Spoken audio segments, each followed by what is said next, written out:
할렐루야. 오늘 제3여선교회 우리 헌신하는 한 분 한 분, 또 오늘 헌신 예배 함께 참석하는 모든 우리 성도님들, 하나님의 크신 복과 은혜가 여러분과 함께 하시기를 축원합니다. 기도하겠습니다. 자비하신 하나님, 복되고 귀한 은혜의 자리로 저희를 불러주셔서 감사합니다. 오늘 귀한 제3여선교회가 하나님 앞에 헌신합니다. 하나님께서 큰 은혜 내려 주시옵소서. 복받는 인생, 하나님이 참으로 귀하게 쓰시는 인생, 그리고 자자손손이 하나님의 은혜 가운데 사는 복을 우리 삼여선교회와 삼여선교회 헌신하는 모든 인생과 가정과 자녀들과 손주들에게 충만히 부어 주시옵소서. 오늘 함께 헌신하는 성도들에게도 동일한 은혜를 베풀어 주시옵소서. 또한 주님, 병원에 입원해 있는 주님 귀한 하나님의 아들, 하나님의 딸을 기억하여 주옵소서. 주님께서 친히 안수하여 주셔서 오늘 주의 크신 은혜로 깨끗하게 치유받는 은혜가 임하게 하여 주옵소서. 예수님의 이름으로 기도합니다. 아멘. 할렐루야. 하나님의 크신 은혜가 저와 여러분과 함께 하시기를 축원합니다. 온유하고 겸손한 자에게 주시는 세 가지 보상, 이런 제목으로 함께 은혜 나누겠습니다. 하나님은 상 주시는 분이세요.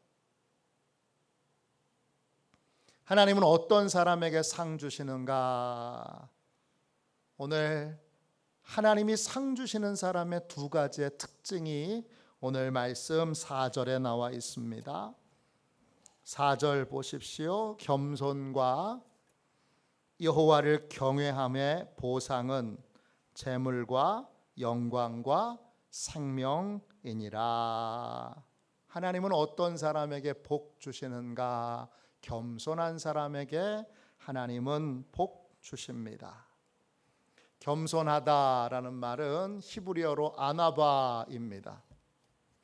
뜻은 겸손하다 이런 뜻도 있지만 온유하다, 부드럽다 이런 뜻도 있습니다. 겸손의 반대는 교만입니다. 교만한 사람과 겸손한 사람은 어떻게 구분할까요?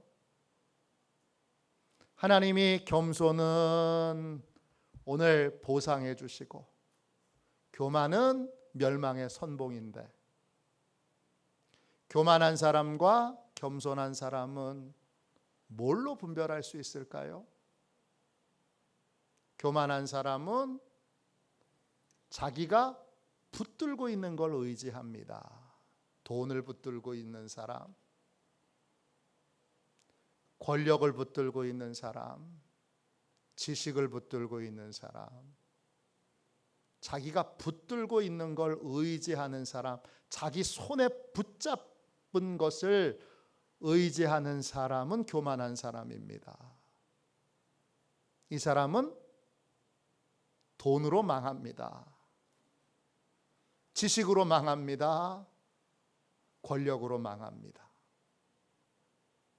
겸손한 사람은요, 겸손한 사람은 내가 붙들고 있는 걸 의지하지 않고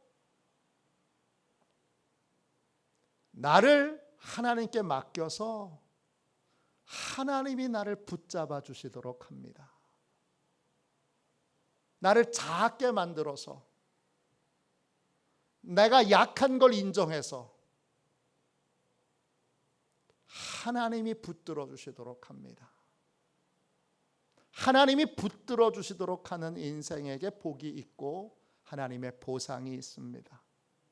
저와 여러분 다 스스로를 작게 만들어 하나님이 붙잡아 주시는 인생, 하나님이 붙들고 쓰시는 인생 되시기를 주님의 이름으로 축원합니다. 그게 겸손한 인생이에요. 그 교만한 인생과 겸손한 인생은 삶을 살아가는 방식이 다른데 어떻게 다르냐? 오늘 말씀 3절에 나와 있습니다. 보세요. 슬기로운 자는 재앙을 보면 숨어 피하여도 어리석은 자는 나가다가 해를 받느니라 그랬어요. 슬기로운 사람, 히브리어로 아룸이에요. 꾀가 많고 현명하고 분별력이 있는 사람이에요. 분별력이 있는 사람은 즉 하나님이 주시는 지혜를 갖고 있는 사람은, 하나님의 손에 붙들린 사람은 무서워하는 게 딱 하나예요. 뭐냐? 하나님이 싫어하시는 일을 할까 봐 두려워해요. 하나님이 싫어하시는 일, 미워하시는 일을 할까 봐 두려워해요. 왜? 그러면 하나님의 도움을 받지 못하니까. 재앙은 뭐냐? 재앙은 히브리 원어로 라예요. 재앙이라는 뜻도 있지만 죄라는 뜻도 있어요. 죄를 저지르면 하나님이 심판하시고 재앙을 내리세요. 그게 라예요. 겸손한 사람은 항상 뭐에 대한 주의가 있느냐 하면 하나님이 싫어하시는 일, 하나님이 미워하시는 일을 할까 봐 그것에 항상 관심을 갖고 그것에 조심합니다. 그래서 오늘 슬기로운 사람은 하나님이 싫어하시는 죄를 만날 때, 죄를 저지른 사람, 죄를 저지르자고 유혹하는 사람을 만날 때 숨어 피하여도, 이게 겸손한 사람의 특징이에요. 하나님의 손에 붙들린 사람에게 두려운 건 내가 하나님이 싫어하시는 일, 하나님이 미워하시는 일들을 행하여 하나님의 은혜의 통로가 막힐까 봐 그것이 두려워요. 돈 없는 건 두렵지 않아요. 집 없는 건 두렵지 않아요. 환경이 어려운 건 두렵지 않아요. 왜? 전능하신 하나님의 도움을 입으면 되니까. 그건 아무 걱정과 염려가 없어요. 오직 걱정과 염려는 하나인데 그건 뭐냐 하면 하나님이 미워하시는 일, 하나님이 싫어하시는 일들을 내가 할까 봐 그게 두려워요. 그 두려움을 가지고 하나님의 손에 붙들려 사는 사람이 겸손한 사람이에요. 교만한 사람은 내가 붙들고 있는 걸 의지해요. 그래서 이 사람에게는 뭐가 없냐 하면 이런 내 손에 붙들고 있는 걸 의지하여 내가 얼마나 지식이 많은데 목회도 하나님의 손에 붙들려서 목회하시는 분이 있고 자기가 가진 걸 붙들고 목회하는 분이 있어요. 내가 얼마나 공부 많이 했는데, 내가 얼마나 능력 많은데,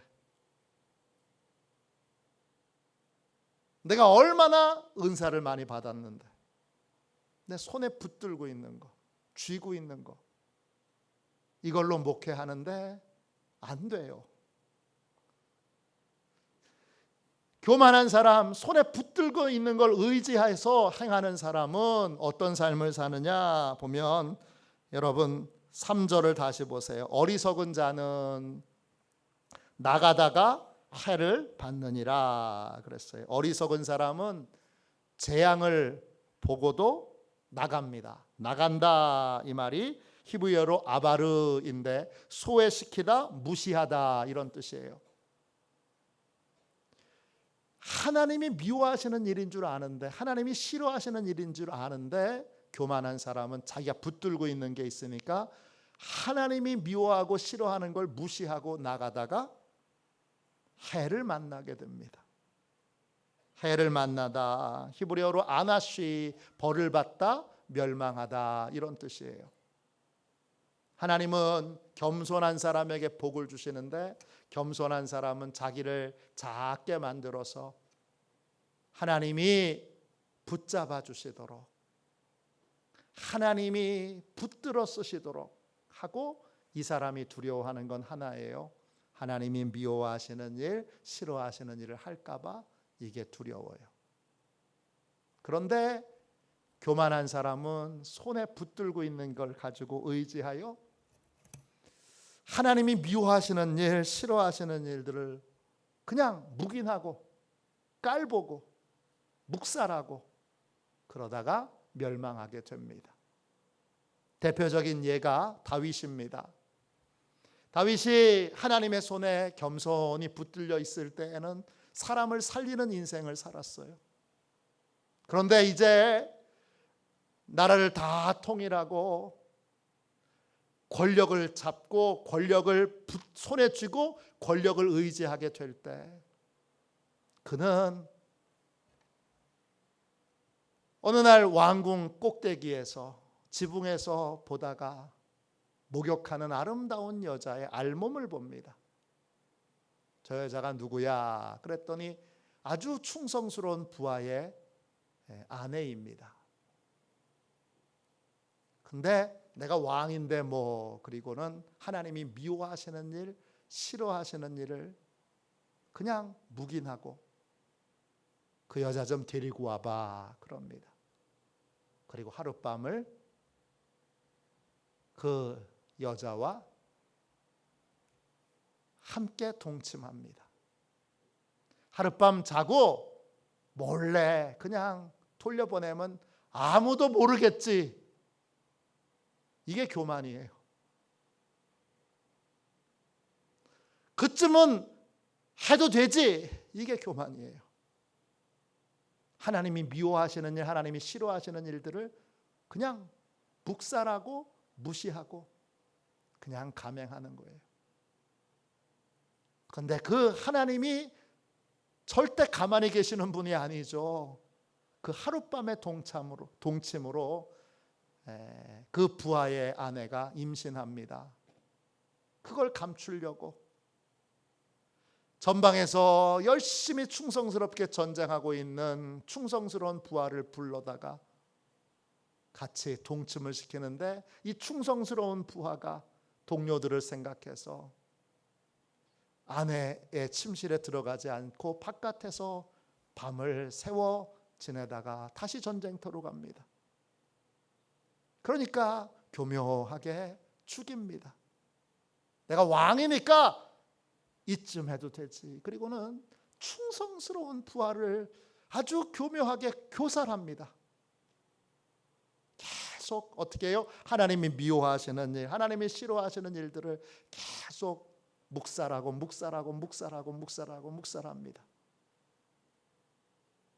그러다가 나단에게 모든 것이 발각되고, 그리고 부하들에게 큰 창피를 당하고 왕으로서의 위신과 왕으로서의 신뢰를 다 잃어버립니다. 그걸로 끝나면 좋은데 아버지가 그렇게 허물어지는 걸 보고 큰아들이 이복 누이 동생을 탐내고 이복 누이 동생을 성폭행을 합니다. 근데 이 다윗은 그 큰아들의 그 끔찍한 범죄를 벌할 수 없습니다. 왜? 자기가 지은 죄가 있으니까. 큰아들에게 너 왜 이렇게 했냐 그러면 아버지도 그렇게 하셨잖아요. 그렇게 뻔하니까 그렇게 하지 못합니다.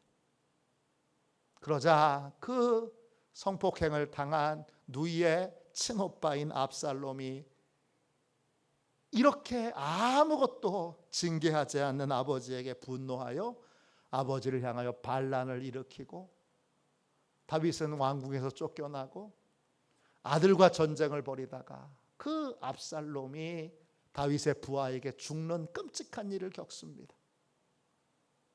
그 아들 압살롬은 성경에 나와 있는 모든 남자 중에 가장 잘생긴 남자고 머리가 여러분 허리까지 내려가는 아주 머리가 예쁘고 용모가 예쁘고 또 지혜가 충만하고 또 능력이 충만한 그런 아들인데 그 원인, 이 압살롬이 죽게 된 원인은 결국 다윗이고 다윗은 압살롬의 시신을 붙들고 통곡하면서 내가 널 죽였다. 내가 널 죽였다. 넌 나 때문에 죽은 거야. 그러면서 아주 뼈저린 고통의 울부짖음을 합니다. 이 원인은 뭐예요? 다윗이 이제 권력을 손에 쥐고 하나님이 미워하시는 일, 싫어하시는 일들을 묵살한 거예요. 거기에 그 근원적인 원인이 있는 거예요. 그게 오늘 그렇게 하나님이 싫어하시는 일, 하나님이 미워하시는 일들을 얼마든지 묵살할 수 있는 내 손에 쥐고 있는 힘, 내 손에 쥐고 있는 지식, 내 손에 쥐고 있는 권력, 내 손에 쥐고 있는 돈, 이걸 의지하는 사람, 그 결국은 여러분 해를 받고 또 멸망당하는 고통을 겪게 됩니다. 반대로 여러분 요셉을 보세요.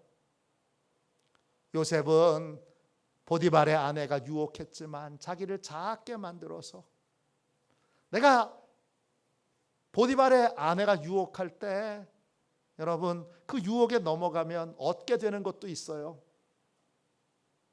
근데 그 얻게 되는 이익이 하나님이 내리시는 벌에 비하면 아무것도 아니라는 걸 요셉은 다 알아요. 그래서 요셉은 살아계신 하나님의 손에 계속 붙들려 있어야 하기에 하나님이 미워하시는 일, 하나님이 싫어하시는 일들을 과감하게 거절합니다. 한 번만 거절한 게 아니에요. 보디발의 아내는 그냥 눈에 보일 때마다 계속 유혹하고 또 유혹하고 또 유혹하지만 나중에는 겉옷을 벗어 던지며 도망갈 정도로 계속 거절합니다. 왜 거절하죠? 그게 하나님의 은혜의 통로를 막게 하는, 하나님이 싫어하시는 일, 하나님이 미워하시는 일이기 때문입니다. 이렇게 살아가는 삶이 겸손한 삶입니다. 겸손한 사람에게 하나님이 복 주시는데 우리 제3여선교회와 오늘 헌신예배에 참석한 모든 성도들이 다 이런 겸손함으로 하나님의 큰 복을 받게 되기를 주님의 이름으로 축원합니다. 경외함은 어떤 겁니까? 두 번째 하나님이 복 주시는 사람은 여호와를 경외하는 사람입니다. 경외한다라는 건 하나님을 무서워한다는 거예요. 두려워한다는 거예요. 또 존경한다, 존중한다는 거예요. 여러분, 경외의 핵심은 하나님을 존중하는 거예요. 하나님을 존중하는 사람은 하나님이 정해놓으신 법도 존중합니다. 하나님의 정해놓으신 법도 존중하는 사람은 오늘 3절을 다시 보세요. 하나님의 정해놓은 법을 존중하는 사람은 하나님이 하지 말라고 하시는 일을 만났을 때 멈춥니다. 하나님이 하지 말라는 일을 만났을 때 거절합니다. 왜냐? 하나님의 법을 어기면 반드시 대가를 치르게 된다는 걸 하나님을 경외하는 사람은 잘 알기 때문입니다. 그래서 하나님을 경외하는 사람은 하나님이 하지 말라고 하시는 일, 그 일을 하라고 하는 유혹을 받을 때 멈춥니다. 거절합니다. 그렇게 함으로 여러분 하나님의 법을 존중하고 결국 하나님을 존중하게 됩니다. 우리도 자동차 신호등이 있는데 신호등을 어기면 빨간불일 때 지나가게 되면 빨간불일 때 횡단보도를 건너게 되면 사고가 납니다. 하나님이 정해놓으신 법도 그 법을 지키지 않고 따르지 않을 때 반드시 사고가 난다는 걸 아는 것이 하나님을 경외하는 사람의 모습입니다.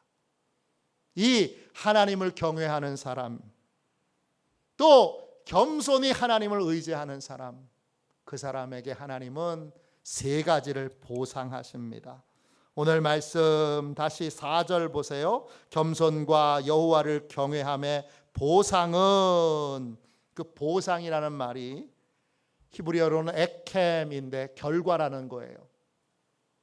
다른 사람은 다 그렇게 살지 않아도 나는 하나님의 손에 붙들려 살기를 원하여 하나님의 손에 붙들린 삶을 산 사람의 결과는, 다른 사람은 다 그렇게 살지 않아도 나는 하나님의 법을 존중하여 하나님의 법을 따르는 삶을, 하나님의 법을 지키는 삶을 사는 사람의 결과는 세 가지죠.